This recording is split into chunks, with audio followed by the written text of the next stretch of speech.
निया को लेकर माधवी की सोच उस रात क्यों बदल गई।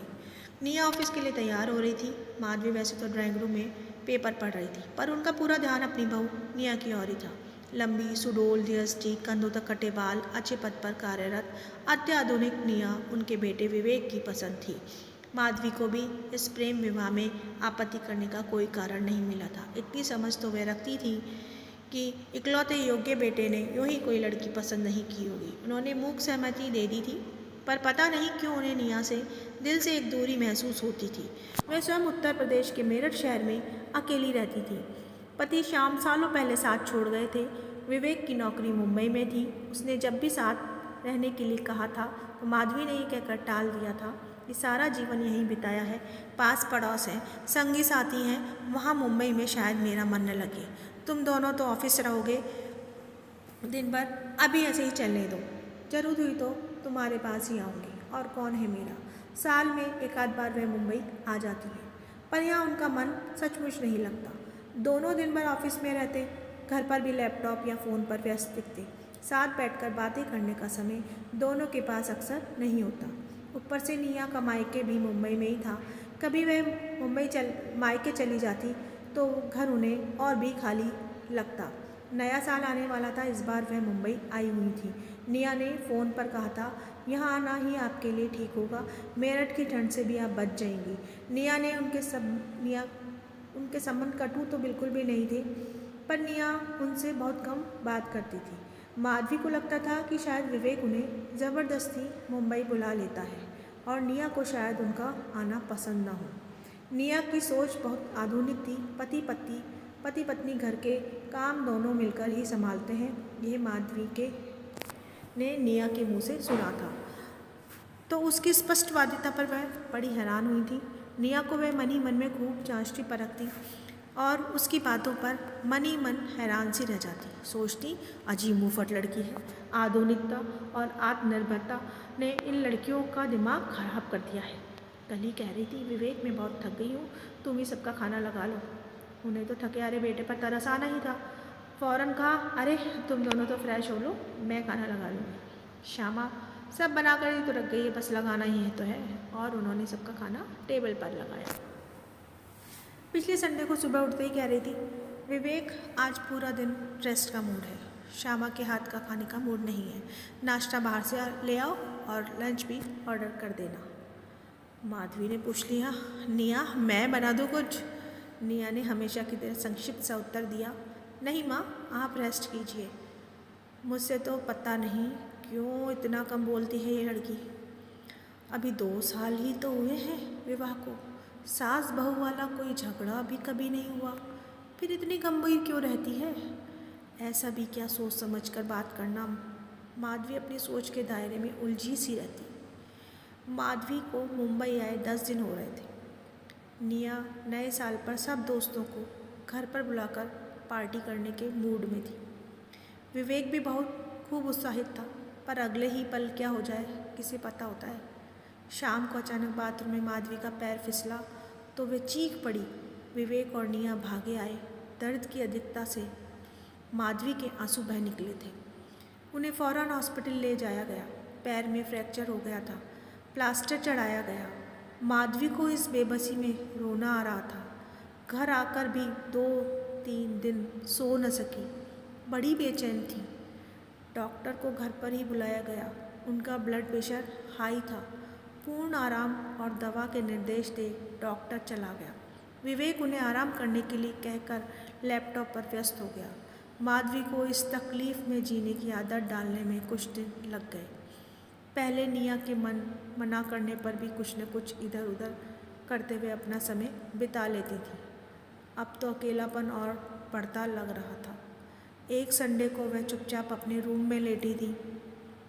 अचानक उनका मन हुआ कि वॉकर की सहायता से ड्राइंग रूम तक जा कर देखें। ये 2 बेडरूम फ्लैट था। वह बड़ी हिम्मत से वॉकर के सहारे अपने रूम से बाहर निकली तो उन्हें बच्चों के रूम से निया का तेज स्वर सुनाई दिया। उनका दरवाज़ा पूरा बंद नहीं था। न चाहते हुए भी उन्होंने निया की बात पर ध्यान दिया।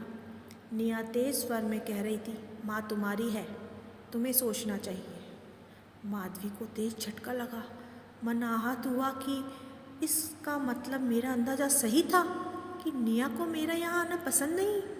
अब इतना स्वाभिमान तो मुझ में भी है कि बेटी बहू के घर मैं वांछित सी नहीं रहूँगी। फिर फैसला कर लिया कि जल्दी वापस चली जाएगी, अकेली रह लेगी पर यहाँ नहीं आएगी। इसलिए निया इतनी गंभीर रहती है। उनकी आंखों से मजबूरी और अपमान से आंसू बहने लगे। चुपचाप अपने रूम में आकर लेट गई। थोड़ी देर बाद निया उनके लिए शाम की चाय लेकर आई तो उन्होंने उसके चेहरे पर नज़र भी नहीं डाली। निया ने कहा, माँ उठिए, चाय लाई हूँ, ले लूँगी, तुम रख दो। निया चाय रखकर चली गई। माधवी का दिल भर आया। कोई उनसे पूछने वाला भी नहीं कि वे क्यों उदास दुखी हैं। थोड़ी देर में उन्होंने ठंडी होती चाय पी ली और विवेक को आवाज़ दी। विवेक आकर गंभीर मुद्रा में बैठ गया। उन्हें बेटे पर बड़ा तरस आया। सोचा, पिसते हैं बेटे माँ और पत्नी के बीच, बेटा भी क्या करे। नहीं, वह बेटे की गृहस्थी में तनाव का कारण नहीं बनेगी। सोच माधवी बोली, विवेक प्लास्टर करते ही मेरा टिकट करवा देना। विवेक चौंका। क्या हुआ माँ? बस जाने का मन कर रहा है। ठीक हो जाओ, चली जाना, अभी तो टाइम लगेगा, कहकर विवेक चला गया। ठंडी सांस भर कर माधवी अपने विचारों में डूबती उतरती रही। 27 दिसंबर को शाम को तीनों साथ बैठ डिनर कर रहे थे। माधवी ने यूं ही पूछ लिया, बेटा तुम्हारी न्यू ईयर पार्टी का क्या हुआ? निया ने कैंसिल कर दी माँ। क्यों? तुम लोग तो इतने खुश थे। बस निया ने मना कर दिया। पर क्यों बेटा? सब आएंगे, शोर शराबा होगा, आप डिस्टर्ब होंगी, आपको आराम की ज़रूरत है, निया ने जवाब दिया। अरे नहीं, मुझे तो अच्छा लगेगा, घर में रौनक होगी, बहुत बोर हो रही हूँ मैं तो। तुम लोग आराम से नए साल का स्वागत करो, मज़ा आएगा। निया बहुत हैरान हुई। सच? माँ, आप डिस्टर्ब नहीं होंगी? बिल्कुल भी नहीं, निया ने मुस्कुराकर थैंक्स माँ कहा तो माधवी को अच्छा लगा। फिर कहा, बस मेरे जाने का टिकट भी करवा दो अब। निया ने कहा, नहीं, अभी तो आपकी फिजियोथेरेपी भी होगी कुछ दिन। माधवी उफ कहकर चुप हो गई। प्रत्यक्षतया तो सब सामान्य था, पर माधवी अनमनी थी। अब माधवी से दिन ही नहीं कट रहे थे।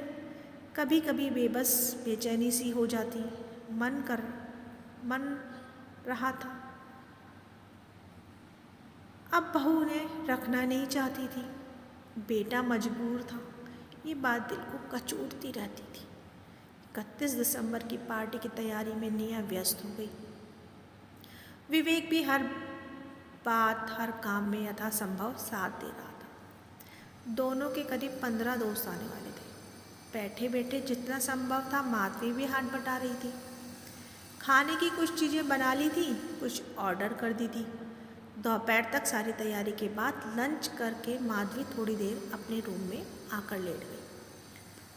अभी 3 बजे थे। 20 मिनट के लिए उनकी आँख भी लग गई। उठी तो चाय की इच्छा हुई, पर फिर सोचा कि बेटा बहू आराम कर रहे होंगे, वे थक गए होंगे, अतः वह खुद ही चाय बना लेगी। अपने वॉकर के साथ धीरे से उठी तो बेटे बहू के कमरे से तेज़ आवाज़ें सुनकर ठिठक गई। वह सुनने की कोशिश करने लगी कि क्या फिर मेरी उपस्थिति को लेकर दोनों में झगड़ा हो रहा है। रात को तो पार्टी है और अब झगड़ा, वह भी उसके कारण। आंसू बह निकले। निया की आवाज़ बहुत स्पष्ट थी, माँ को रहने दो। तुम कैसे माँ को वापस भेजने के लिए तैयार हो? माँ इतनी शांत स्नेहिल है, उनसे किसी को क्या दिक्कत हो सकती है?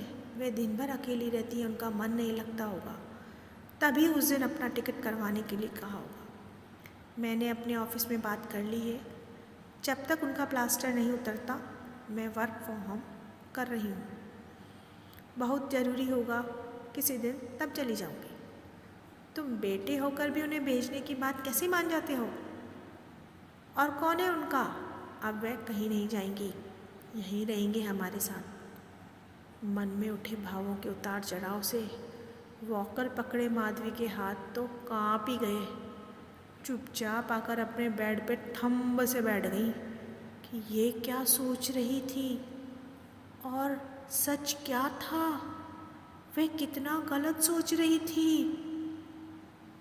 क्या उसने अपने मन के दायरे इतने सीमित कर लिए थे कि निया के गंभीर स्वभाव उसकी आधुनिकता को ही जांच परखने में लगी रही।